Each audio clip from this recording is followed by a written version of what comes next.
উনি যে গত 9 মাসে কোনো একটা ক্ষেত্রে সফল হয়েছেন বা কোনো একটা ক্ষেত্রে ইতিবাচক কিছু ঘটেছে এমনটি দেখাতে পারবেন এমন একটি কার্ডও ওনার হাতে নাই। রোমিন ফারহানা তিনি বলেছেন যে তিনি কোনো কিছু দেখতে পান না পজিটিভ হচ্ছে, কি হচ্ছে এটা, কি কোথায় কি হচ্ছে। উনি কি দেখতে পান নাই যে 21 আগস্টের মামলায় কি হয়েছে? উনি দেখতে পান নাই 10 ট্রাক মামলায় কি হয়েছে? উনি দেখতে পান নাই বেগম জিয়ার মামলা কিভাবে সুপ্রিম কোর্টে নিষ্পত্তি হয়েছে? উনি দেখতে পান নাই বেগম জিয়ার প্রথম দিন বেগম জিয়ার সম্পর্কে কি সিদ্ধান্ত নেওয়া হয়েছে?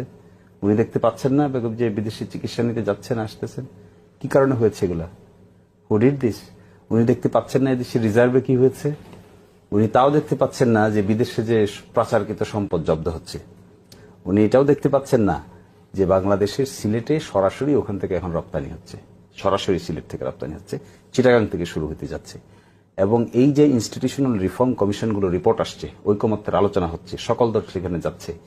তারপরে একটা বড় অংশ দেখেন বাংলাদেশের সিপিসি সংশোধন হয়েছে, ডিজিটাল নিরাপত্তা আইন গিয়েছে, এখানে ইম্পর্টেন্ট হয়েছে বিচারক নিয়োগ হয়েছে হাইকোর্টে, অধ্যাদেশ জারি হয়েছে, সেখানে গুম খুন অধ্যাদেশ জারি হতে যাচ্ছে, সেখানে একই সাথে ট্রাইব্যুনালের তদন্ত প্রক্রিয়া অনেকাংশে শেষ হয়ে আসছে, সেই মামলাগুলো কর্মরত শুরু হয়েছে।